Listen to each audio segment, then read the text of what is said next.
بسم اللہ الرحمن الرحیم. شعور ڈیجیٹل کے ساتھ میں ہوں فہیم احمد. وقت کیسے بدلتا ہے اور ایک طاقتور ترین شخص کیسے خود حالات کی پکڑ میں آتا ہے. فیض حمید کا کیس اس کی آئیڈیل مثال ہے. ایک ایسا شخص جس کے اشارے پر پاکستان کے اہم ترین فیصلے ہوتے تھے. اشارہ کرتا تھا تو قانون سازی ہو جاتی تھی.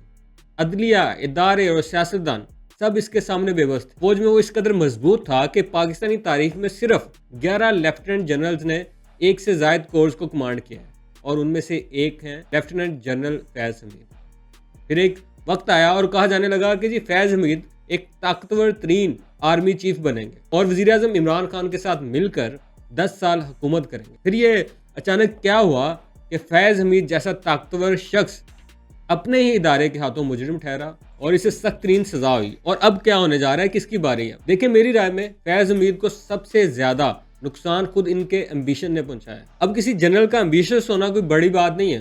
اکثر جنرل اس کا شکار ہوتے ہیں. کچھ تو اپنے ایمبیشن کی طرف بڑی خاموشی سے بڑھتے ہیں، سوچ سمجھ کر، بڑے ٹیکنیکلی، اور اسے حاصل بھی کر لیتے ہیں. جنرل ضیاء کی مثال آپ کے سامنے ہے. لیکن فیض حمید کا مسئلہ یہ تھا کہ ایک تو وہ ایمبیشس تھے، بلکہ اوور ایمبیشس تھے، اور اوور ایمبیشس ہونے کے ساتھ ساتھ وہ اوور کانفیڈنٹ بھی تھے. براہ راست لوگوں نے دیکھا کہ پارلیمنٹ میں مداخلت ہوئی، میڈیا مالکان کو بٹھایا جانے لگا، جو صحافی تھے ان کو اپنے پاس بلایا جانے لگا. کئی صحافیوں نے تو یہ بھی کہا کہ ان کو پیسے دینے کی آفر بھی ہوئی. یعنی اتنا سب کچھ اوپن ہو رہا تھا کہ یہ واضح طور پہ نظر آ رہا تھا کہ پاکستانی سوسائٹی میں ایجنسیوں کا عمل دخل بڑھ گیا. لیکن وہ دراصل ایک شخصیت کا عمل دخل بڑھا تھا جو اپنے ایمبیشنز کے لیے ہر چیز کو اپنے سامنے جو اس کے سامنے آ رہی تھی اسے رگیدتا جا رہا تھا. اچھا، پھر آہستہ آہستہ وہ وقت آیا کہ فیض حمید کے دشمنوں میں اضافہ ہوتا گیا. پہلے سیاستدان دشمن تھے اور صرف کچھ جماعتوں کے دشمن تھے. پھر آہستہ آہستہ جو حکومتی حلیف جماعتیں تھیں وہ بھی فیض حمید سے تنگ آنے لگے، اور میڈیا تو پہلے ہی ان سے تنگ آیا تھا. پھر یہ ایک پورا ایک کولیشن بن گئی فیض حمید کے خلاف. پھر ہم نے وقت دیکھا کہ جب فیض حمید کو کارنر کیا جانے لگا اور ایٹ دا اینڈ انہیں DGI کے عہدے سے ہٹایا گیا. لیکن پھر بھی انہیں کسی نہ کسی حد تک فوج میں انوالو رکھا گیا اور انہیں کور کمانڈر پشاور بنا دیا گیا. لیکن بقول جو رپورٹس ہیں ان کے مطابق ان کی جو سیاسی ایکٹیویٹیز تھیں وہ کم نہیں ہو سکی. ان کا ایمبیشن جاری رہا. اور حامد میر صاحب نے تو دعویٰ کیا ہے کہ انہوں نے کور کمانڈر پشاور ہوتے ہوئے شہباز شریف سے کہا کہ وہ انہیں آرمی چیف بنا دیں اور وہ ان کے وفادار رہیں گے. لیکن حامد میر نے کہا ہے کہ شہباز شریف ان کے ہاتھوں بیوقوف نہیں بنے. تو حالات یہ ہو گئے تھے کہ ساروں کو فیض حمید کا علم ہو گیا تھا کہ ان کی سوچ کیا ہے اور ان کا ایمبیشن کیا ہے. اور ایٹ دا اینڈ ہوا یہ کہ وہ اپنے عہدے سے الگ ہو گئے.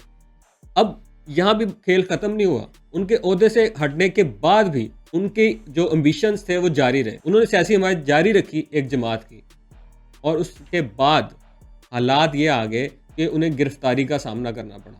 اور آج جب وہ گرفتار ہونے کے بعد آج فیصلہ سنایا گیا ہے تو یہ ایک ایسا فیصلہ ہے جو پاکستانی تاریخ میں جس کی مثال نہیں ملتی کہ فوج نے اپنے ہی DGI کو اور ایک طاقتور ترین جنرل کو اتنی سخت سزا دی ہو. اب ایسا نہیں ہے کہ پہلے فوجی جنرلز کو سزائیں نہیں ملی. ابھی میں نے پچھلی ویڈیو میں ڈسکس کیا تھا کہ بغاوت کے مقدمے میں ایک جنرل کو کورٹ مارشل کا سامنا کرنا پڑا تھا. لیکن جو یہ سزا بڑی منفرد ہے. اس کی وجہ یہ ہے کہ جنرل فیض حمید کو ایک طاقتور ترین جنرل سمجھا جاتا تھا. انہوں نے 2 کورس کمانڈ کی ہوئی تھی، DGI تھے. اس کے علاوہ ان کا کافی اثر و رسوخ تھا. اب سوال یہ ہے کہ آگے کیا ہونے والا ہے. اب کہنے والے تو کہتے ہیں کہ یہ سزا تو فیض حمید کو ہی ہے، لیکن اسے مثال بنایا گیا ہے کہ اگلی باری کس کی ہوگی. جو لوگ کہہ رہے ہیں کہ جی PTI پہ مزید سختیاں ہوں گی، لیکن سوال یہ ہے نا کہ مزید کتنی سختیاں ہوں گی. PTI کے ساتھ جو ہوگا وہ تو ہوگا، وہ برداشت پہلے بھی کر رہے ہیں اور ہو سکتا ہے کہ بعد میں بھی کریں. لیکن اصل سوال یہ ہے کہ جو سوال نواز شریف بھی اٹھاتے رہے اور نون لیگ کے دیگر لوگ بھی اٹھاتے رہے کہ فیض سے فیضیاب ہونے والے دیگر لوگوں کا بھی احتساب ہوگا یا نہیں، اور فیض کو اپنی چھتری کے تلے پروان چڑھانے والے جو ان کے قائد تھے آرمی میں، کیا ان کا بھی احتساب ہوگا یا نہیں. یہ چیز بڑی اہم ہے اور یہ بہت میٹر کرے گی آنے والی سیاست میں.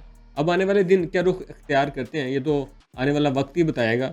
لیکن ایک پریسیڈنٹ پاکستان میں سیٹ کر دی گئی ہے کہ طاقتوروں کا بھی احتساب ہو سکتا ہے، چاہے ان کے جانے کے بعد ہی ہو. آج تک کے لیے اتنا ہی. انشاءاللہ اگلی ویڈیو کے ساتھ دوبارہ حاضر ہوں گا. اپنا خیال رکھیے گا. اللہ حافظ.